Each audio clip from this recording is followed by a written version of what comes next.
Oi pessoal, a aula de hoje nós estaremos falando muitos detalhes sobre a questão das mudanças na divisão política territorial do Brasil. A história começa antes mesmo do descobrimento do Brasil feito pelos portugueses em 1500, Pedro Álvares Cabral.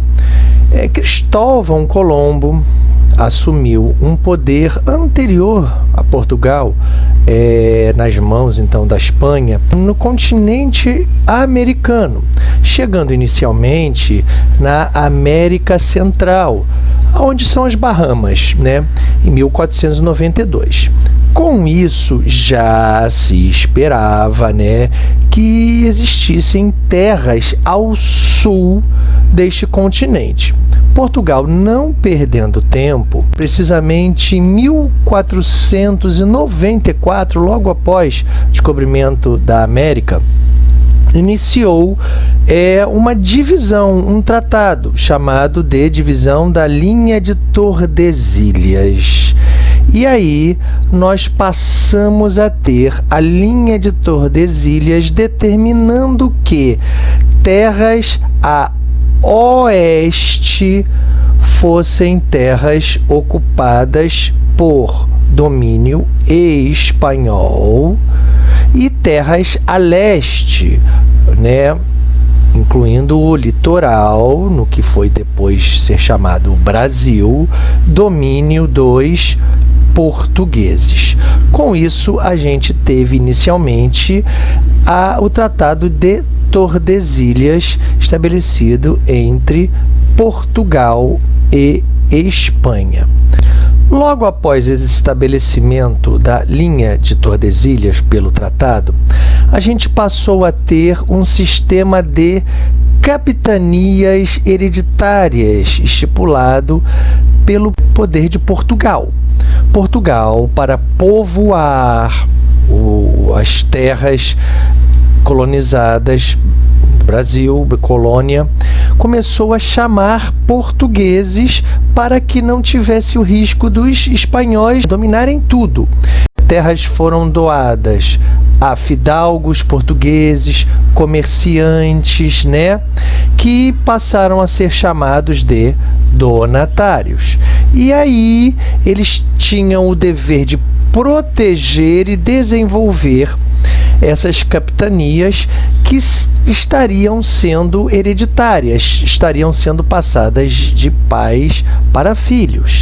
Por conta de dificuldades de administração, era difícil administrar as capitanias, e aí não durou muito que a coroa portuguesa retomasse para si a tutela dessas capitanias, pondo fim às capitanias hereditárias. A gente passou a ter uma nova remodelagem no mapa territorial brasileiro, onde o Brasil Império ele passou a contar com províncias como, por exemplo, olha aqui, o Império do Brasil era então constituído pelo município neutro, algumas ilhas oceânicas e aqui, principalmente, 18 províncias: Pará, Maranhão, Piauí, Ceará, Rio Grande do Norte, Paraíba, Pernambuco, Alagoas, Sergipe, Bahia, Espírito Santo, Minas Gerais, Rio de Janeiro, São Paulo, Mato Grosso, Goiás, Santa Catarina e Rio Grande do Sul. Bom, com isso a gente passou a ter instituído no Brasil colônia as províncias. Bom, avançando com esta ideia e essa divisão, e dando ênfase também na assinatura do Tratado de Madrid entre Portugal e Espanha, 1750, oficializou o fim das disputas territoriais entre Portugal e Espanha, e aí efetivou o fim das capitanias hereditárias, e ao longo do período posterior nós também verificamos o avanço dos portugueses cada vez mais a oeste até que os portugueses de fato tiveram o domínio total da colônia portuguesa, que se transformou nesse grande território brasileiro que nós encontramos hoje. A gente começou a perceber que uma grande passagem do Brasil colônia para o Brasil república, né? Em 1889, já século XIX, nós passamos a ter as províncias, elas passaram a ser elevadas a categorias de estados e territórios. A gente passou a ter a divisão política de 1945 estabelecida por alguns estados e ainda a presença de alguns territórios que, de acordo com o avanço das décadas, a gente passou a ter estabelecimento cada vez menor, da redução cada vez menor dos territórios, fazendo com que a gente tivesse a atual configuração brasileira.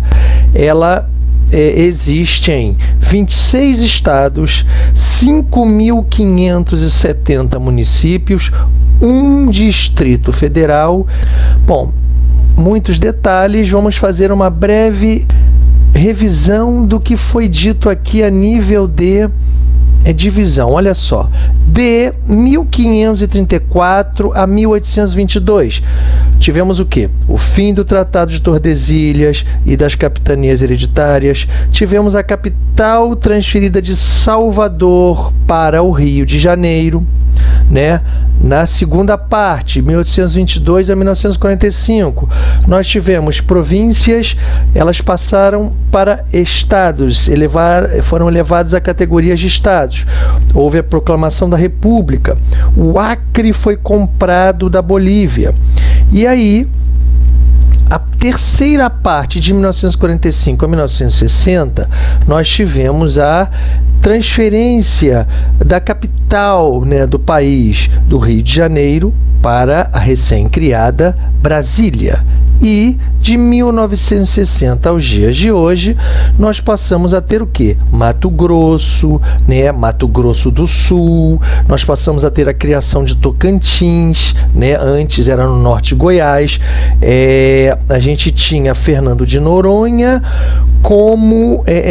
a gente passou a ter o Fernando de Noronha como um distrito de Pernambuco, deixando de ser um território. Então, com isso, aos dias de hoje, a gente passou a não ter mais territórios. A gente passou a ter um Distrito Federal e 26 estados e os 5.570 municípios. É claro que nós vamos ter alguns outros detalhes históricos que avançaram, né? Fizeram com que houvesse essa, por exemplo, essa mudança da vinda do Nordeste para o Rio de Janeiro, da organização da coroa portuguesa, a vinda da própria família real para o Rio de Janeiro, a questão do ouro e pedras preciosas em Minas Gerais, que o circuito do ouro, né, para o escoamento para a Europa. Posteriormente, com a República, a família real portuguesa deixando de ter a administração colonial, o Brasil deixando de ser colônia, passando a ser uma república federativa, a gente então passou a ter uma nova organização, e o ouro, a descoberta do ouro, foi muito importante para essa mudança de eixo para o Rio de Janeiro, onde em 1960 a grande construção de Brasília fez novamente essa mudança de eixo administrativo político, né, para Brasília. Então foram vários detalhes, mas eu tentei ser bem objetivo para a gente entender essa questão das mudanças, né? Que a gente passou a ter capitanias hereditárias, depois províncias, das províncias a gente teve a elevação de territórios, depois os territórios foram elevados a somente estados, e assim o Brasil teve a sua organização territorial até os dias de hoje. Até a próxima aula, pessoal.